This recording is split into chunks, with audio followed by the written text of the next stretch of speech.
What's up, man? You ready for a walk? Let's go.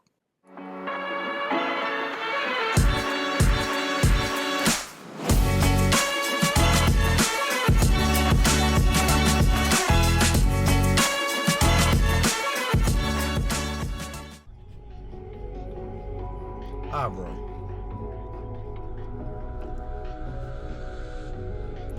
You don't have. Look, I wrote.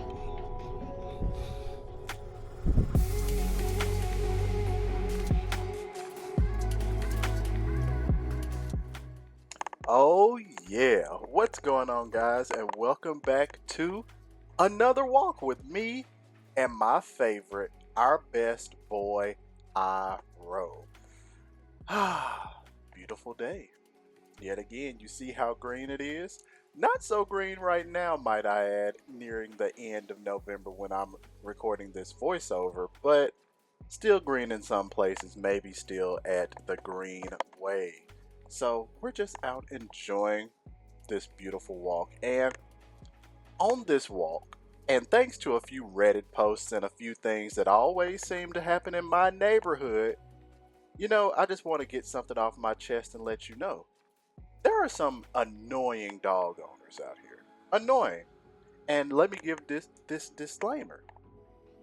Iroh is my boy, and I love him to the end of the universe and back. But some of you dog owners, some of you make having a dog embarrassing by some of your antics and your lack of control. So let's start off with this loss of control, right? Because I have to deal with this a lot in my neighborhood. There are a lot of dog owners, a lot in my neighborhood.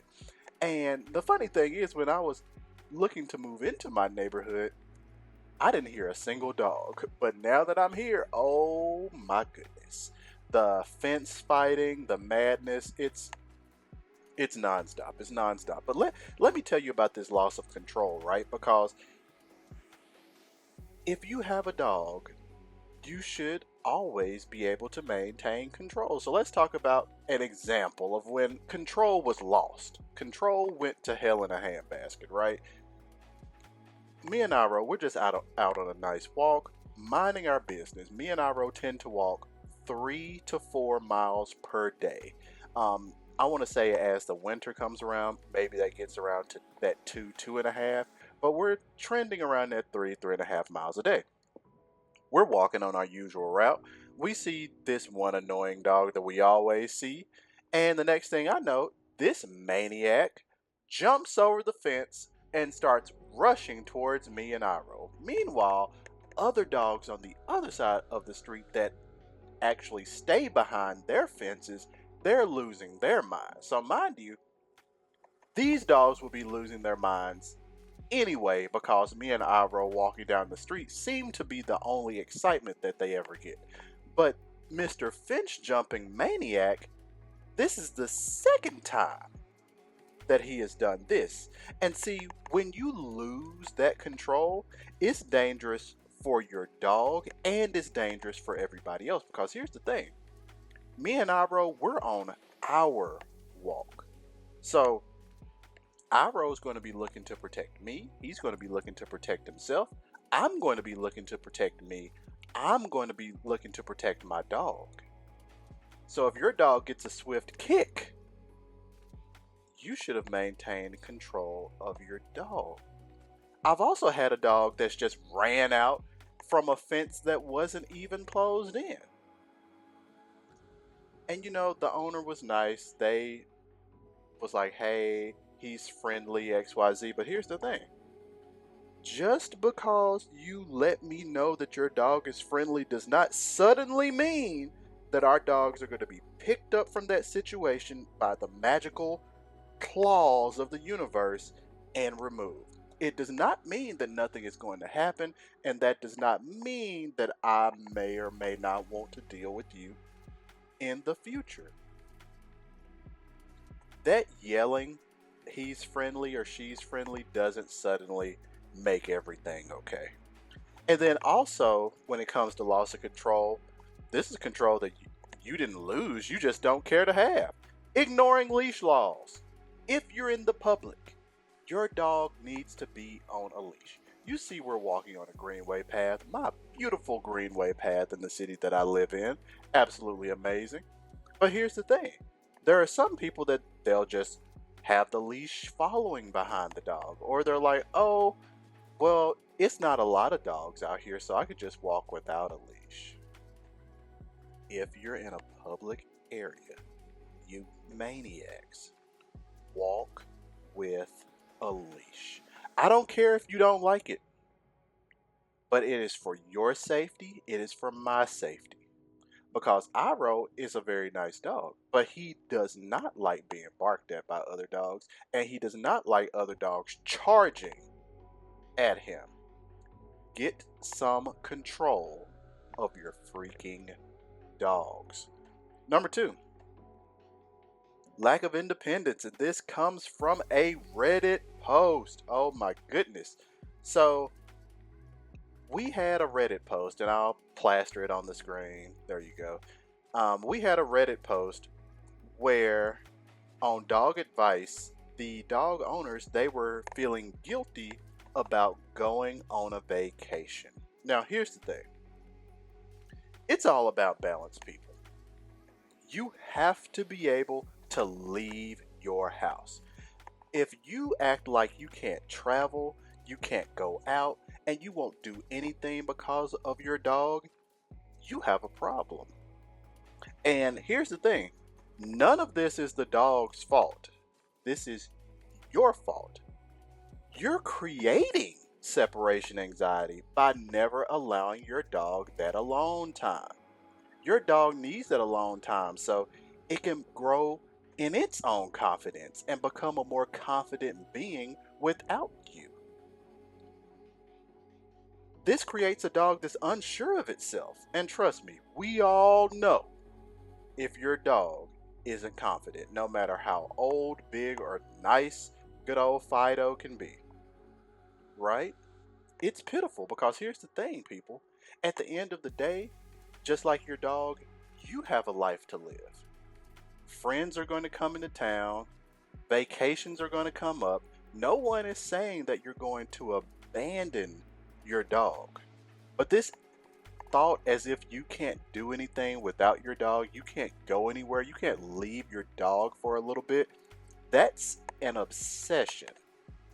Okay? That's what it is. That's an obsession. I'm here to tell you that there is unresolved trauma or an otherwise unpleasant experience that you are using your dog to feel that hurt and or void. And that's jacked up on you. Here's the thing. Love your dog. Give them experiences. Treat them better than they would ever be treated otherwise. But don't obsess. Because when they have that bad behavior just because you aren't within arm's reach, that's your fault. Let's talk about the need to take your dog everywhere. Once again, lack of independence. It's okay to go to a restaurant that isn't dog friendly. Okay? You don't have to check every restaurant to see if it's dog friendly. Now, if you have a emotional support animal, a real one, you just didn't buy the vest off of Amazon. If you have a real ESA, that's different. You're excluded. But if you don't, then what are we doing? You have a life to live, people. Go to that restaurant. Have a good time. Meet that friend. Meet that guy or gal for drinks. Okay? And then also another lack of independence, treating basic boundaries like boarding, pet sitters, and crates like you're abusing the dog. Oh my gosh. These are parts of life. And sometimes your dog needs one or all of the three. All of the three. Okay, moving on.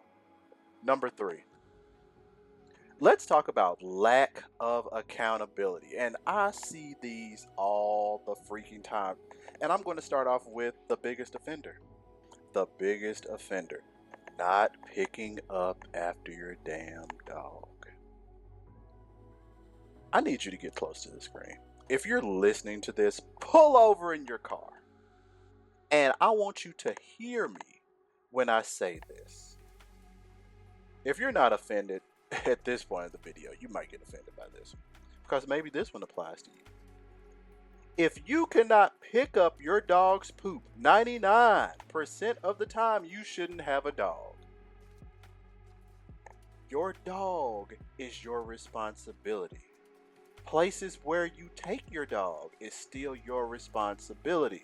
Just because you're taking your dog to an open park does not mean that you no longer have to pick up poop. Same goes for parents. Oh, let's not talk about parents with babies. They go to a restaurant and think that their kid can do whatever they want to and that everybody else is going to parent their kid. Hello.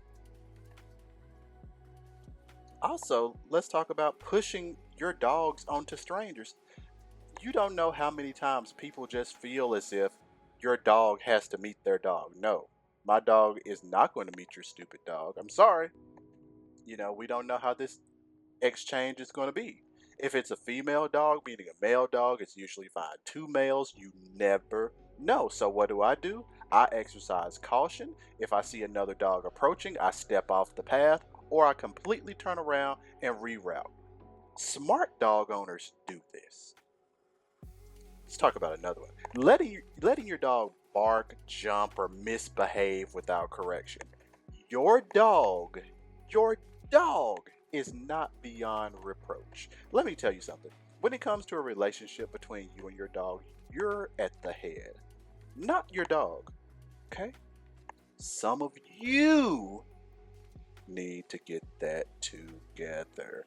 And then here's the thing. A lot of times when people have dogs with bad behavior, they expect everybody else to acquiesce and accommodate. Absolutely not. Absolutely not. And lastly, number 4, very important, not having any experiences with your dog. Take your dogs on walks. Don't keep your dog chained up all day. If you're going to sit up here and never take your dog on a walk, never do anything exciting with your dog, I'm going to tell you something. Do us all a favor and buy a stuffed animal of your favorite breed, because you don't need a dog. Do these things. It's a balance. Guys, I'll holler at you.